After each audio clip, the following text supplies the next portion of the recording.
नमस्कार मैत्रिणींनो, आजच्या व्हिडिओमध्ये थंबनेल पाहून तर तुम्हाला लक्षात आलेच असेल की मी काय स्टिचिंग आणि काय कटिंग करणार आहे ते. तर सर्वात आधी मी आहे नवारी कटिंग करणार आहे. तर हे नवारी कटिंग करता वेळेस काही याच्यामध्ये टिप्स वगैरे सांगितलेले आहे, तर व्हिडिओ स्किप न करता पूर्ण बघा.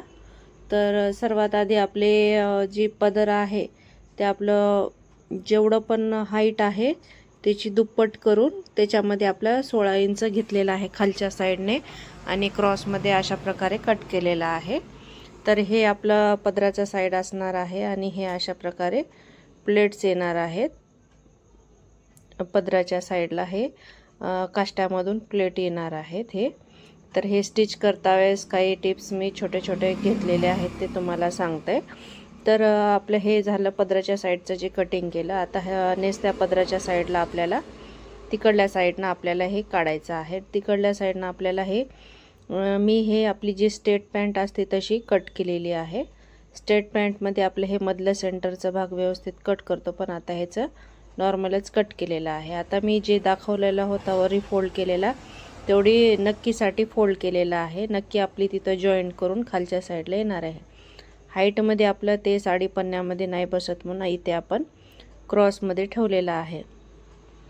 हे क्रॉसमध्ये ठेवून जसं तसं आधी मार्किंग करून घ्यायचे आहे आणि त्याच्यावरच्या साईडला मी 10 इंच एक्स्ट्रा घेऊन अशा प्रकारे हे वरच्या साईडला वाढवलेलं आहे. ते वरच्या साईडला जे वाढवलेलं आहे 10 इंच एक्स्ट्रा ते आपल्याला तिथे प्लेट्स घ्यायच्या आहेत आणि तेवढ्या मॅनीच्या साईजमध्येच ॲडजस्ट करायचं आहे.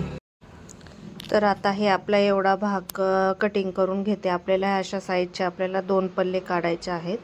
दोन साईडला आपल्याला 2 पाहिजेत काढायचे. तर हे अशा प्रकारे आधी फक्त कट करून घेतलेला आहे. सेम आता इकडल्या साईडने अजून एक आपल्याला काढून घ्यायचा आहे. तर जसे उभ्यामध्ये आपल्याला स्ट्रेटमध्ये नाही होत म्हणून मी क्रॉसमध्ये काढत आहे. तर सोबत क्लासच्या मुली आज कोणीच आल्या नव्हत्या, एकच जण आले होते.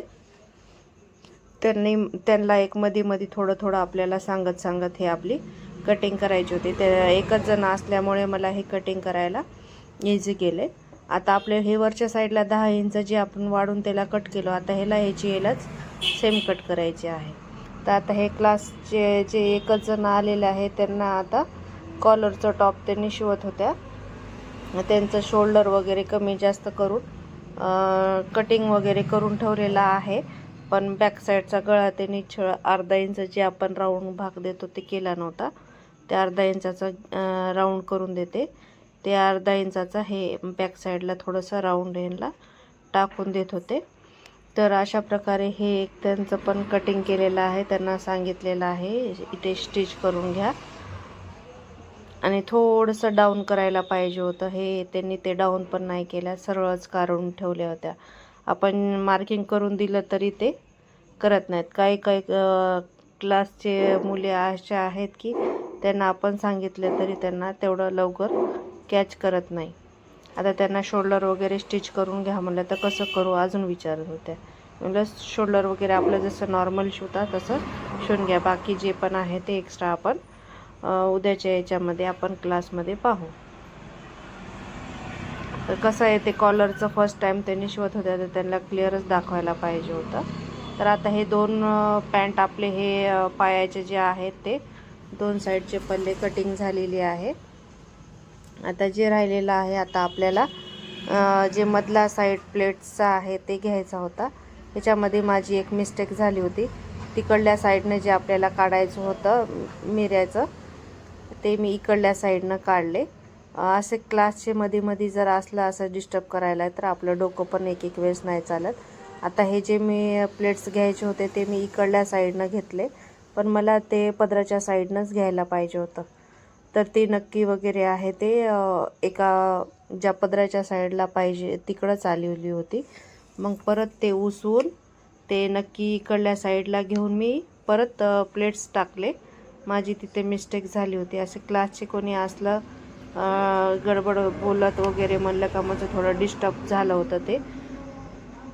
तर परत मला ते उसून वगैरे नक्की इकडली वरच्या साईडला जी नक्की होती ती नक्की मी खालच्या साईडला करून केलेली आहे.